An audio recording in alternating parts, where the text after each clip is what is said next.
Bismillahirrahmanirrahim. Wala yasunka alladziina yusari'una fil kufri. Pertama gini, kalau kita di ayat-ayat sebelumnya lah dia ajarin Allah untuk sari'u ila maghfirah. Sama kalimatnya, yusari'u, bersegera, berlomba.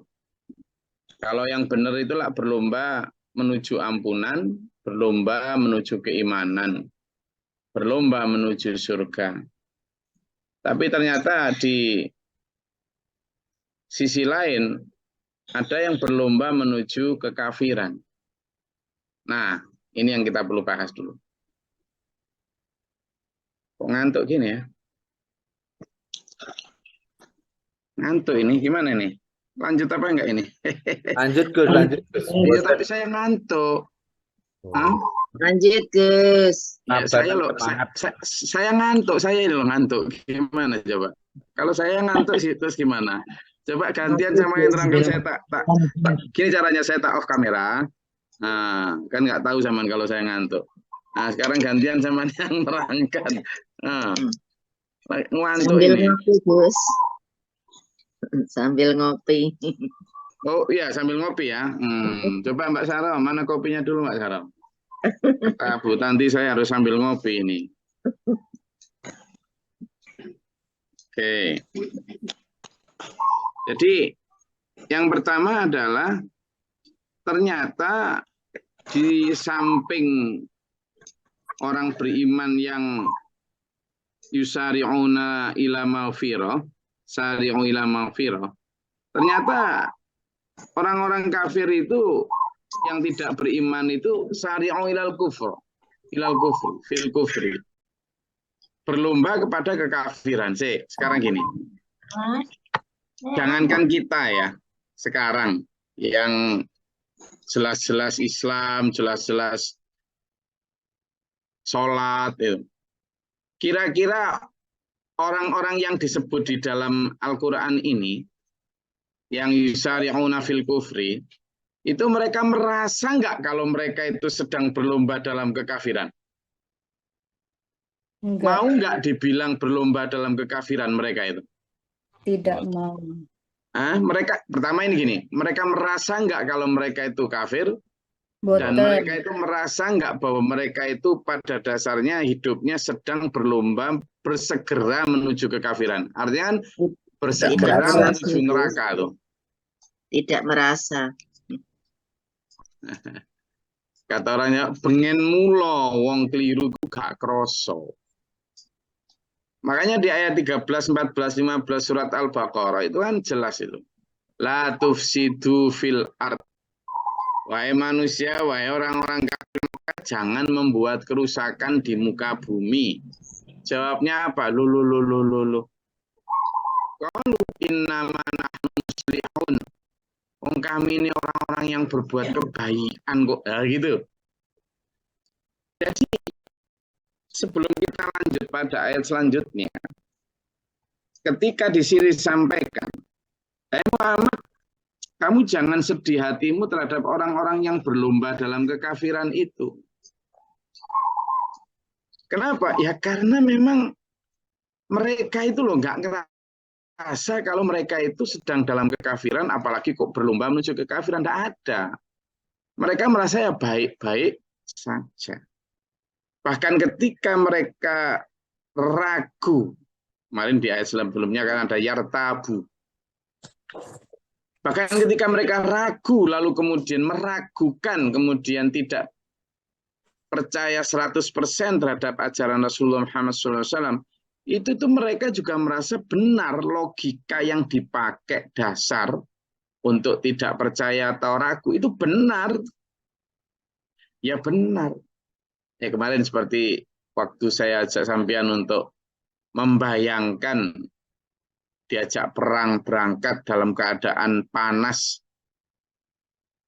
Padahal ya nggak urgent banget menurut pandangan mereka. Sehingga ketika mereka mengatakan, Mbok ya nanti kalau pas cuacanya itu agak dingin, Mbok ya nanti ketika panen sudah ada sehingga kita bisa punya banyak bekal. Mbok ya nanti nunggu sampai musuh datang separuh dari perjalanan. Kira-kira alasan itulah ya masuk akal. Dia itu loh tidak sedang mengatakan aku mau jihad, tidak begitu loh ya. Tapi dia sedang mengatakan aku mau jihad cuma begini loh. Masih baik toh. Biasanya kita kan gitu. Masih mending mau sholat. Nah, biasanya ini bukan hanya sholat, masih mau jihad. Nah, ternyata logika-logika yang dibangun seperti itu, ya, itu yusari'una fil kufr. Itu berlomba kepada kekafiran. Kerasa? Enggak. Ya seperti Al-Baqarah tadi. Ketika dikatakan katakan kepada mereka la tufsidu fil ard, jangan buat kerusakan di muka bumi. Lo dia merasa lo innama nahnu muslihun. Kata Allah, ala innahum mufsiduna walakin la yash'urun. Ingatlah sesungguhnya mereka membuat kerusakan cuma mereka nggak nyadar, nggak merasa. Berarti memang orang yang membuat kerusakan itu nggak kerosok. Ya, jadi gitu dulu. Maka di ayat ini ketika orang divonis oleh Allah sedang berlomba dalam kekafiran, itu mereka nggak ngerasa bahwa mereka kafir, nggak ngerasa itu. Innahum la yadurrullaha syai'a. Mustalah Muhammad, jangan terlalu sedih, jangan terlalu mikir mereka yang tidak taat itu, atau mereka yang hendak membuat makar kepadamu. Udahlah, tidak akan membuat mafsadah sedikit pun kepada Allah, kekafiran mereka itu. Apa yuridullahu alla yaj'ala lahum hawwan fil akhirah. Berapa banyak ya ayat yang menjelaskan bahwa kalau orang di dunia itu membebaskan nafsunya, berlomba menuju kepada harta dunia, tahta dunia, ya, strata dunia, itu nanti di akhirat nggak dapat apa-apa, termasuk potongan ayat ini. Kalau menyatakan mereka nggak dapat hadzan fil akhirah, mereka nggak dapat bagian di akhirat. Kenapa? Karena di dunia sudah dapat segalanya mereka. Mereka dapat kebebasan. Yang itu sebenarnya yang dijanjikan Allah nanti di akhirat. Kamu bebas apa aja. Mereka sudah dapat harta benda yang kemewahan. Yang itu juga merupakan janji yang Allah akan Allah berikan kepada orang yang sabar. Dan mereka sudah dapat di dunia. Mereka sudah dapat kebanggaan. Baik ketika dia menjadi hartawan, baik menjadi pemerintahan, sudah dapat itu. Nah, di akhirat yang nggak dapat lah. Demikian pula kebebasan sudah dapat di dunia, maka di akhirat jangan berharap lagi itu. Karena apa? Ya wa may yurid tsawabal akhirah nu'ti minha wa may yurid tsawabad dunya nu'tihi minha.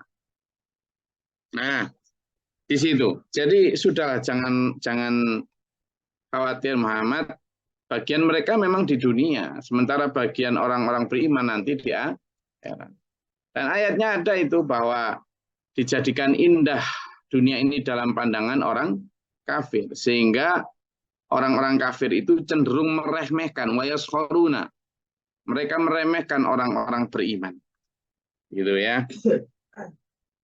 Walahum adzabun adzim, dan bagi mereka siksa yang sangat pedih. Innalladzina ishtarawul kufra bil iman la yadurrullaha syai'a. Ada beberapa orang mukmin, artinya ya dulur pasukan Islam yang dulunya kafir, musyrik, lalu kemudian masuk Islam, berarti kan sudah terampuni semua dosa dan menancap iman dalam hatinya. Tetapi ada juga yang kemudian karena iming-iming harta, tahta, wanita, strata, lalu kemudian melepaskan keimanannya untuk mengambil iming-iming tadi. Nah, ini yang disebut ishtarawul kufra bil iman. Memperjualbelikan kekafiran dengan iman.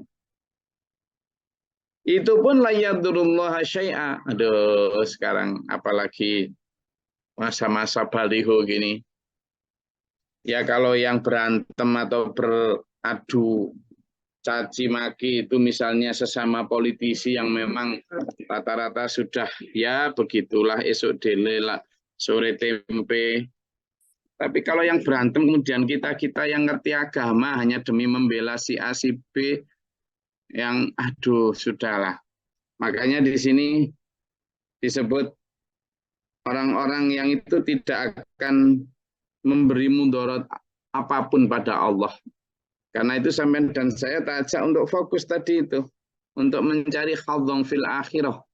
Jangan sampai karena keinginan duniawi lalu nggak dapat di akhirat. Hanya sampai karena misalnya sampean sudah punya iman ya yang cukup tinggi yang selama ini menyelamatkan sampean, tapi karena godaan kanan kiri, bisikan kanan kiri, pengaruh kanan kiri, kemudian sampean terpencut entah dengan alasan apapun untuk mengurusi hal-hal yang istarawul kufra tadi, iman sampean bisa kepental tuh. Gitu loh. Maka jangan di sini sudah dikasih peringatan, warning oleh Allah, jangan memperjualbelikan keimananmu hanya karena pengaruh kanan kiri. Jangan, karena walahum adzabun alim. Sungguh bagi mereka sudah pun di akhirat nggak dapat surga, tapi malah dapat siksaan yang pedih. Wala yahsabanna alladzina kafaru annama numli lahum khairul li anfusihim. Dan jangan kamu mengira bahwa orang-orang itu dipanjangkan umurnya itu terus baik untuk dirinya. Oh, panjang umurnya, panjang umurnya. Aduh, ini loh. Jadi ternyata Allah memanjangkan umur itu tidak selalu kemudian menjadi berkah. Tergantung orang yang dipanjangkan umurnya. Ya. Jadi ketika Allah memanjangkan umur orang kafir, gitu kan? Itu justru untuk apa? Untuk apa? Untuk menambah beban siksa nanti di akhirat. Karena apa? Dengan panjangnya umur tidak terpakai, tidak utilization-nya itu tidak untuk beribadah ngabdi pada Allah, tapi sebaliknya untuk apa? Berlomba dalam kekafiran gitu loh. Jadi iya. Dan ini dikuatkan surat Fatir ya, di dalam surat Fatir ayat 7, coba dibaca.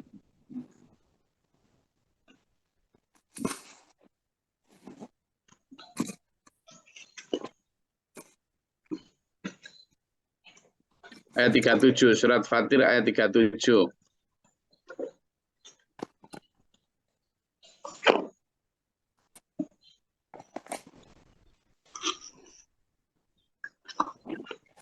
Sudah ketemu? Gantian, siapa yang belum?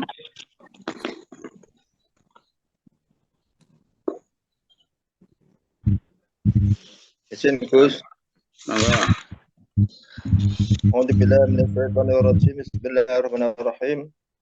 Dan mereka berteriak di dalam neraka itu, ya Tuhan kami, keluarkanlah kami dari neraka, yang niscaya kami akan mengerjakan kebajikan yang berlainan dengan yang telah kami kerjakan dahulu.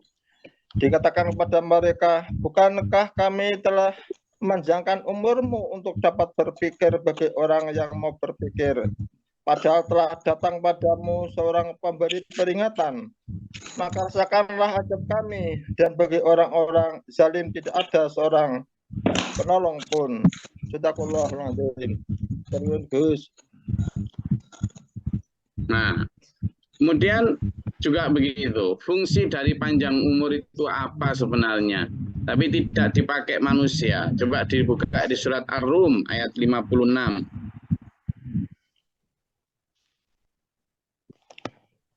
Surat Ar-Rum ayat 56.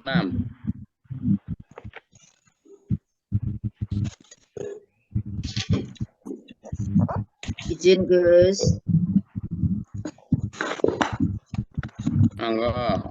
Coba Bu Tanti atau Bu Rahma atau Bu Dara, silakan. Minasyaitonirrajim. Bismillahirrahmanirrahim. Dan orang-orang yang diberi ilmu dan keimanan berkata kepada orang-orang kafir, sungguh kamu telah berdiam dalam kubur menurut ketetapan Allah sampai hari berbangkit. Maka inilah hari berbangkit itu. Tetapi dahulu kamu tidak meyakininya. Sadaqallahul azim. Oke, jadi peringatan itu, ya, peringatan yang Allah sudah berikan itu menjadi peringatan yang sifatnya antisipatif buat kita yang sebenarnya belum ya, umur kita masih sekian lah, apalagi yang masih umur belasan tahun. Ternyata itu tidak menjadikan seseorang itu kemudian baik. Makanya kemarin doa yang saya ajak sampean untuk mempelajarinya, ya kan? Untuk mempelajarinya itu adalah doa tentang bagaimana kita menyikapi antara panjang umur, yakni kita diberi hidup tambahan, atau ketika kita dimatikan, ya. Jadi jangan minta panjang umur, karena panjang umur itu belum tentu selalu baik. Seperti dalam ayat ini, bagi orang-orang yang tidak beriman, ternyata kata Allah, wala yasabannalladzina kafaru annama numli lahum khairul li anfusihim. Kamu jangan mengira bahwa umur panjang buat mereka itu baik. Enggak. Kenapa innama numli lahum liyazdadu itsman? Karena kami menambahkan umur itu hanya untuk menambah dosa, di mana itu nanti juga akan berkonsekuensi terhadap bertambahnya siksa. Walahum adzabum muhin, kata Allah. Bahkan bagi mereka azab yang sangat menghinakan. Lalu gimana doanya biar kita itu tetap diberi panjang umur Allah atau diberikan pendek umur? Jelas kemarin doanya bahwa ya Allah, jadikanlah hidupku jika memang ditambah umur itu menjadi hidup yang penuh yang bertambahnya kebaikan. Bukan tentang tambahnya umur. Berapapun umur itu untuk bertambahnya kebaikan. Tapi jika memang engkau matikan aku, artinya pendek umur, jadikanlah pendeknya umur itu atau kematian itu sebagai istirahatnya kami dari segala macam dosa, terhentinya segala macam dosa, itu ya. Jadi waj'alil hayata ziyadatan li fi kulli khairin. Waj'alan, jadikan oleh Allah bagiku al hayata, hidup atau umur panjang itu, untuk liyazdad, untuk apa? Ziyadat, untuk bertambahnya li bagiku fi kulli khairin, dalam setiap kebaikan. Sementara jika engkau pendekkan umurku, waj'alil mauta, dan jadikanlah kematian itu sebagai rohatan, berhenti atau istirahatnya aku, li min kulli syarrin, dari segala macam kejahatan, dosa, dan kemaksiatan. Jadi sudah diambil Allah kapanpun kita harus siap, nggak usah terlalu ngotot minta panjang, kasih panjang umur ya Allah, alhamdulillah, tapi mintanya adalah yang diisi dengan kebaikan tadi. Dan jika pun kemudian disongsong kematian, kita pun menyongsongnya dengan itu tadi, berhenti dari segala kemaksiatan dan kemudian memilih untuk bertobat dan wafat husnul khatimah. Ya. Karena apa? Bagi mereka yang panjang umur tapi tidak dipakai untuk kebaikan, walahum adzabum muhin, bagi mereka ada azab yang menghinakan. Gitu loh, ya. Jadi saya rasa itu paparan dari ayat 176 sampai 178. Silakan, ada yang mau disampaikan? Oh.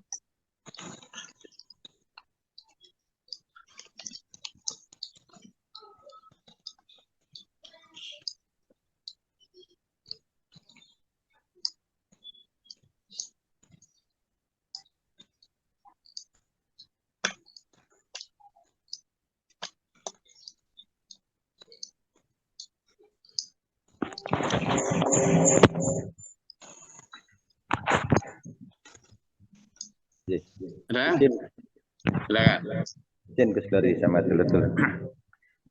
Dari paparan di atas tadi berarti kita harus pinter-pinter mengidentifikasi mana itu logika Allah dan mana itu logika setan, Gus ya. Karena apa? Alasan yang tidak mau berangkat perang tadi kan juga seakan-akan itu masuk akal, Gus. Nah, gimana cara kita itu mengidentifikasi itu, Gus? Karena banyak alasan-alasan pembenar. Matur suwun.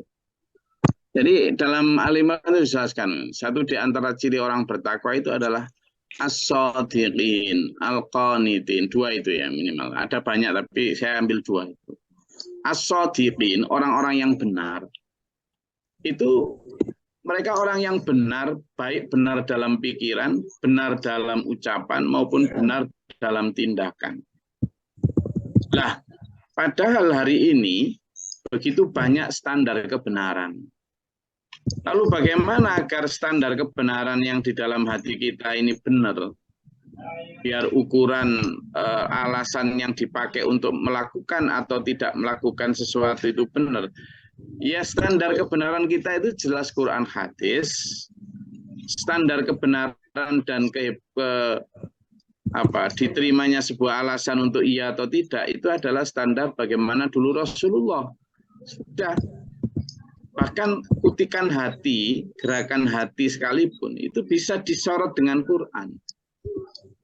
Banyak, kayak misalnya ini, wala yasabanna. Janganlah kamu mengira. Mengira itu pekerja itu siapa yang melakukan organ tubuh kita atau bagian dari jiwa kita yang bertugas untuk mengira itu apa? Hati itu, pikiran. Lo pikiran aja lo dilarang sama Allah. Artinya sejak dalam pikiran kita itu sudah harus benar-benar sodik, harus benar-benar benar. Bagaimana kebenaran mutlak itu hanya dari Allah, maka yang kita pakai untuk mengukur standar kebenaran kita sesuai logika atau enggak itu Allah. Misalnya berangkat perang, Tabuk maupun Uhud. Standar untuk apa? Itu logis atau enggak? Itu standar perintah Allah misalnya. Orang yang di atas pos-pos penjagaan perang Uhud itu logis nggak kalau dia berpikir ini nanti kalau lamaan bisa jadi saya nggak kebagian. Logis toh, logis. Karena memang kalau makin banyak orang yang turun ngambil harta rampasan perang itu, ya dia nggak akan kebagian dan itu logis. Apakah benar? Keliru. Kenapa? Karena standar kita harusnya adalah standar tentang bagaimana seorang mujahid, bahwa itu adalah harus sami'na wa ata'na. Allah dan Rasulnya perintah di gunung, ya di gunung. Meskipun sebenarnya di gunung juga nggak logis. Kenapa? Ya nanti nggak kebagian toh. Kata Nabi kan, insya Allah nanti ada lagi. Belum tentu.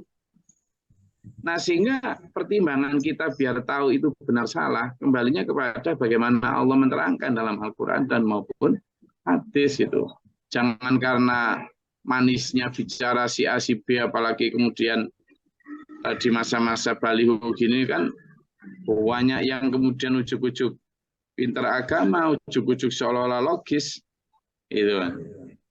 Coba baca tulisan saya kasih judul logika setan. Jadi logika setan, bahwa semua logika yang muncul di hati kita itu belum tentu benar itu. Makanya saya nggak suka dengan bicara volume. Itu keliru besar itu. Ikuti ya kata Allah, firman Allah. Maka ada pertarungan Pak Jo di dalam hati kita ini antara pengaruh jelek dengan pengaruh baik. Artinya dalam palagan dari pengaruhnya si malaikat dan pengaruhnya siapa? Setan. Makanya betul sekali Pak Guru itu ngajari kita Pak Jo, melatih diri mengetahui musuh gaib setan. Karena itu tadi biar pelatihan. Ajakan puasa baik nggak? Baik. Ajakan puasa baik. Setan diam? Enggak. Begitu sampean sudah niat puasa dan puasa betul, esok paginya sampean akan diajak untuk selalu memamerkan puasa sampean loh, gitu loh. Nah itu kan untuk mengetahui mana motivasi baik dan motivasi jelek. Karena kadang seolah tercampur ketika sudah niat puasa itu baik, tapi dicampuri gitu nggak kerasa. Akhirnya memang merusak merusak kebaikan. Nah, itu yang harus kita pelajari. Nggih. Nggih, matur suwun. Ada lagi?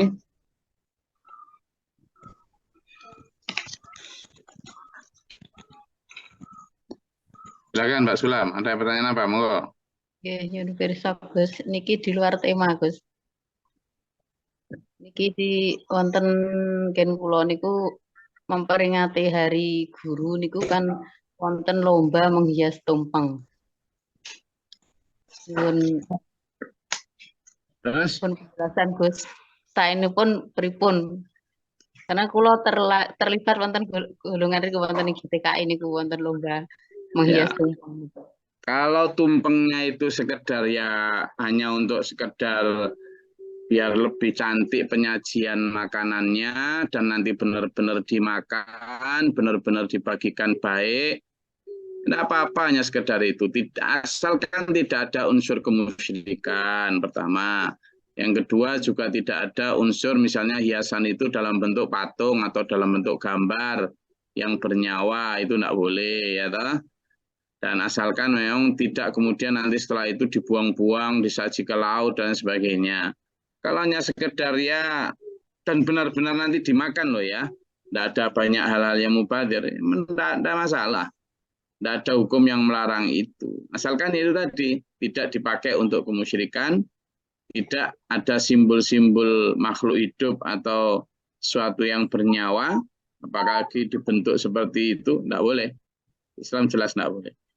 Tapi kalau hanya sekedar menghias tumpeng, tapi tumpeng itu nanti memang benar-benar dimakan manfaatnya untuk manusia, bukan untuk sang penunggu gerumbul atau apa, ya tidak apa-apa. Hanya sekedar itu. Oke.